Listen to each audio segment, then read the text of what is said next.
the teacher they never forgot. Morning Dew High School had seen many teachers come and go, but none ever left a mark like Mrs. Clara Nwasu, the English teacher with eyes that smiled even when her lips didn't. She was not just a teacher of words, she was a teacher of hearts. Her voice could calm a troubled soul, her laughter could fill a dull room, and her patience could melt even the hardest student's pride. When she spoke about life, it was as if the air listened. Education, she often said, isn't only about passing exams, it's about discovering who you are when no one is watching. Her students adored her. They would linger after class, asking questions, sharing dreams, or just listening to her stories. She taught them Shakespeare and Chinua Achebe, but in between lessons she taught kindness, honesty, and courage. Years rolled by, her students graduated one after another, each stepping into life's wide roads, carrying a bit of her in their hearts.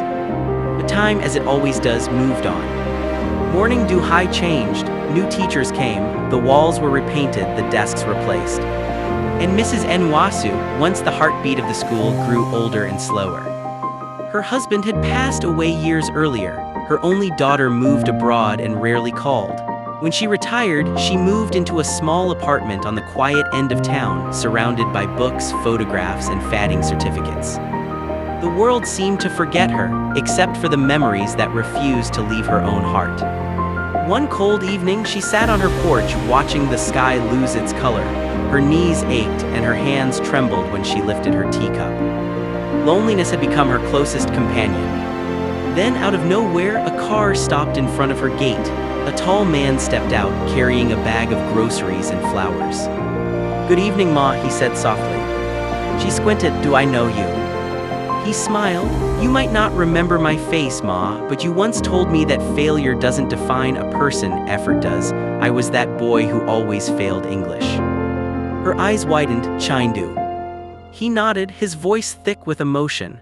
"Yes, Ma, you believed in me when I didn't believe in myself. Today I'm a lawyer and I came to say thank you." She covered her mouth, trembling not from age but from joy. That single visit opened the floodgates. Soon other students found her, one after another. Ngozi, now a nurse, brought her medicines. Samuel, a businessman, repainted her house. Emeka, a musician, wrote a song in her honor and played it on her birthday. They formed a small circle they called the Teacher's Family. Every weekend they visited, bringing laughter, food, and warmth to her quiet home.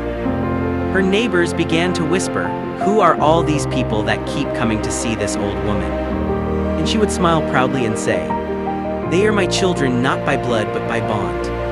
As the years passed, they became her strength. When she could no longer cook, they took turns preparing her meals. When her eyesight dimmed, they read to her stories she once taught them.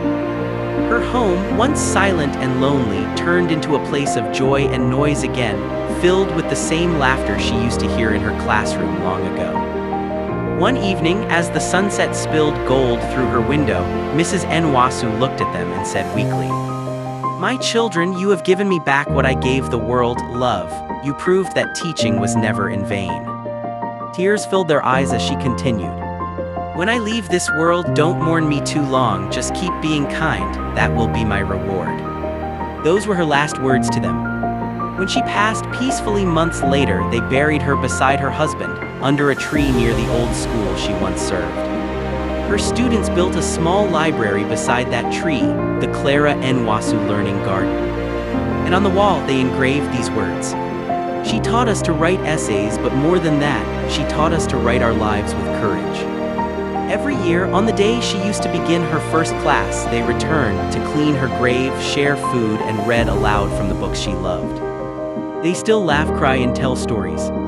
Because though time took her body away, her lessons remained in their souls.